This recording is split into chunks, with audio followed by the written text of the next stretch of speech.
सभी बहुसंघ समाज के संगठनों को लेकर 10 और 11 मार्च को संयुक्त बहुसंघ समाज मंच के माध्यम से जातिगत जनगणना कराकर जिसकी जितनी संख्या भारी उतनी हिस्सेदारी, और जो वोट की ताकत ईवीएम से हमारी ख़त्म कर दी गई है 14 से 23 के अंदर, उस वोट की ताकत को बचाने के लिए बैलेट पेपर से चुनाव और तमाम बहुसंघ समाज के अनेकों मुद्दों पर 10 और 11 मार्च को देश भर के बहुसंघ समाज के नेता, बहुसंघ समाज के संगठन और बहुसंघ समाज के समाज सेवी वहाँ पर आकर बहुसंघ समाज को जागरूक करने का काम करेंगे।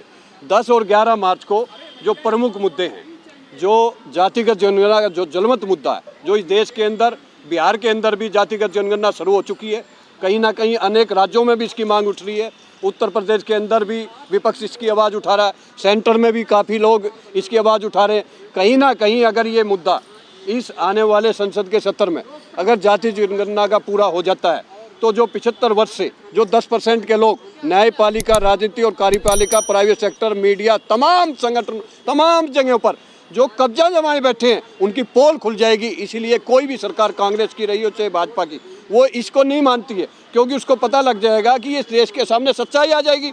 तो यही बहुसंघ समाज के लोग रोड पर निकलकर जिसकी जितनी संख्या भारी उसकी इतनी हिस्सेदारी, 90 पे 10 का राज नहीं चलेगा, नहीं चलेगा, इस नारे के साथ ये निकलेंगे और हमें इनका आरक्षण भी देना पड़ेगा। और वोट की ताकत जो ईवीएम ने खत्म करी, ईवीएम हटाकर बैलेट पेपर से चुनाव कराए जाएंगे तो वो सरकार में नहीं आ पाएंगे।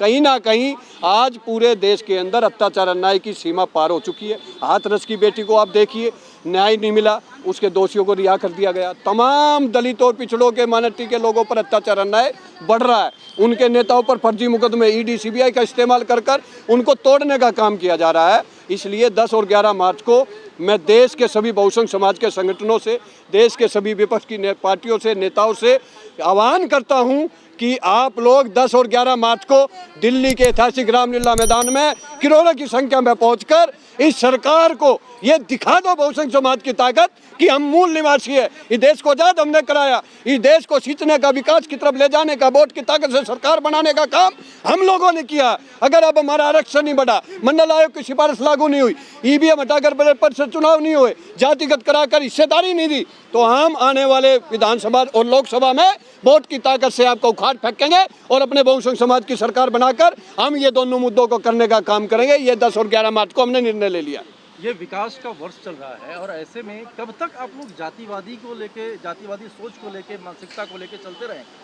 देखिए, इस देश में जितनी भी पार्टियां हैं, और आज से नहीं, सदियों से, हमारे जब महापुरुष थे, बाबा साहब थे, परियार जी थे, कुशवाहा जी थे, लल्लू यादव थे, उस समय भी जाति का बोलबाला था, उन्होंने इस पर लड़ाई लड़ी। अब तो वक्त आ गया है कि जाति प्रथा से हम लोग उठें और प्रगति की ओर हम लोग। कैसे उठोगे आप, जब देश का प्रधानमंत्री कहता है कि 25 ओबीसी के, 17 एससी के, जब वो जाति की बात करता है लोकसभा के अंदर और जाति के नाम से हमारे मंत्री बनाए जा रहे हैं, उनको बताकर हमारी वोट लेने का काम करता है।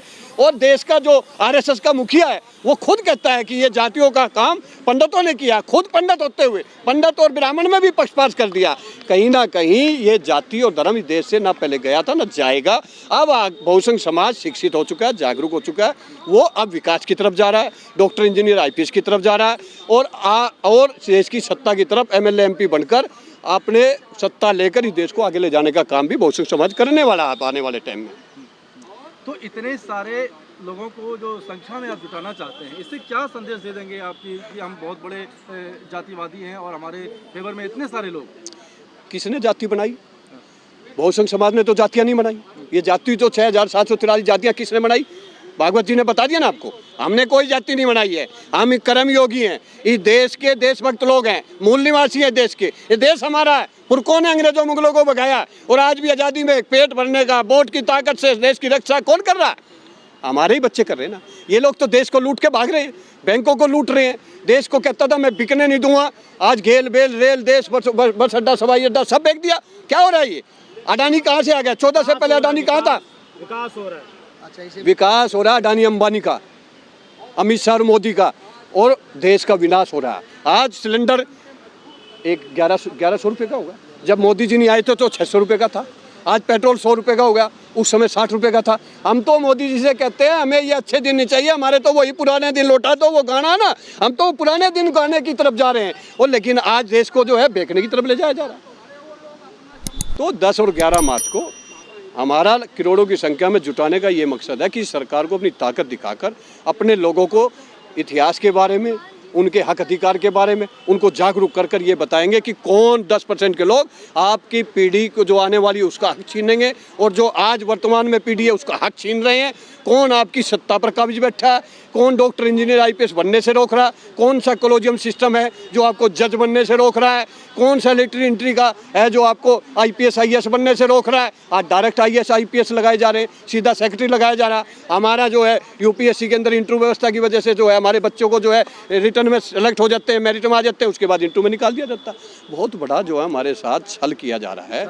और आज हम लोगों का यही है कि किसी भी तरीके से आने वाले चुनाव से पहले हम बहुसंघ समाज के लोग, जिसकी जितनी संख्या बारी उतनी उसकी हिस्सेदारी, वोट हमारा राज तुम्हारा नहीं चलेगा, नहीं चलेगा, इस नारे के साथ 10 और 11 मार्च को मैं देश के करोड़ों बहुसंघ समाज के लोगों से आह्वान करता हूं, तन मन धन से यहाँ पहुँचे और इसको कामयाब करें। अपने आने वाली पीढ़ी को बचाएं, इस देश को बचाएं, संविधान को बचाएं, बाबा साहब के वोट की ताकत दी उसको बचाएं, और जातिगत जनगणना कर अपने बच्चों को आर्थिक सामाजिक न्याय देकर उनको हक अधिकार दिलाने का काम करें। ये हमारा 10-11 मार्च को। सर, जब धर्म और धन की राजनीति से, हिंदू और मुसलमान की राजनीति से पार्टियों को फायदा हो रहा है, तो क्या आपको लगता है कि जाति जनगणना मुद्दा बनेगा और मुद्दा बनने के बाद इसकी जाति? देखिए, अब ये मुद्दा इतना जलवंत हो चुका है कि बिहार में तो तेजस्वी और नीतीश कुमार ने इसको जनगणना भी शुरू करा दी है, सर्वे है, लेकिन हमें भी पता है जब तक ये राष्ट्रव्यापी जो है जातिगत जनगणना नहीं होगी इसका फायदा नहीं मिलेगा।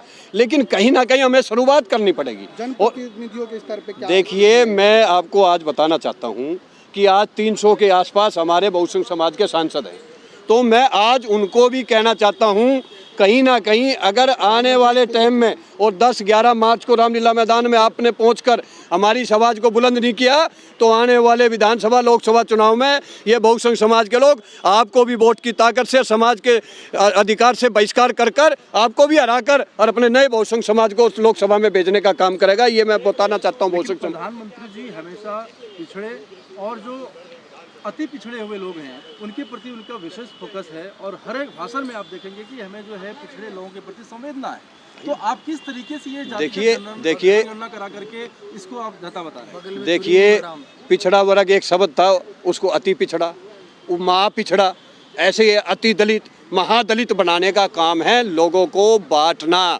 Divide and rule. एक ही समाज में महा पिछड़ा वर्ग भी हो गया, महा पिछड़ा वर्ग, अति पिछड़ा वर्ग कैसे हो गया? ये सब साजिश के तहत आरएसएस के लोग बड़ी प्लानिंग के साथ मीडिया को पैकेज देकर उसको यूज कर लोगों के माइंड को वाश कर हम लोगों को बांट रहे हैं। हम लोग तो मूल निवासी हैं, ये देश के देशभक्त हैं, कर्मयोगी लोग हैं। हम लोगों ने तो देश को सिंचा। आज हम लोग आज़ाद नहीं कराते तो ये कैसे सत्ता पर आ जाते? आज हम वोट नहीं देते तो कैसे सत्ता पर बैठ जाते?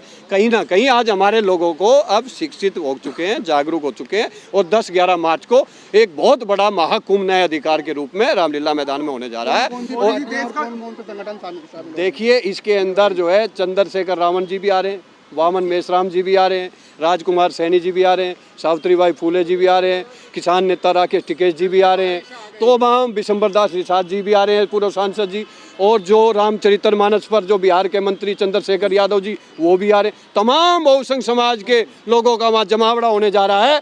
और मैं देश के बहुसंघ समाज के लोगों को आह्वान करता हूँ, अपने महापुरुषों के पदचिन्हों पर नहीं चलोगे, अपने हक अधिकार की लड़ाई नहीं लड़ोगे तो आने वाले टाइम में आपके बच्चे भी आपको कोसेंगे और आपका हक अधिकार भी छिनेगा जो थोड़ा बहुत बचा हुआ। और आने वाले टाइम में यही मनुवादी लोग आप पर अत्याचार अन्याय करेंगे और आपको जीने नहीं देंगे। इसलिए उठो, जागो, महापुरुषों के पदचिन्हों पर चलो और दिल्ली के रामलीला मैदान में लाखों की नहीं करोड़ों की संख्या में पहुंचकर अपने हक अधिकार की लड़ाई लड़कर जातिगत जनगणना कराकर हिस्सेदारी दिलाओ न्यायपालिका, राजनीति और कार्यपालिका में, और वोट की ताकत को बचाकर ईवीएम बैलेट पेपर से चुनाव कराकर हम लोगों को ईवीएम हटाना है और अपने बच्चों को अधिकार दिलाना। तो आओ सब मिलकर रामलीला मैदान में करोड़ों की संख्या पहुंचे, जिसकी जितनी संख्या भारी नारे के साथ वोट हमारा राज तुम्हारा नहीं चलेगा, नहीं चलेगा।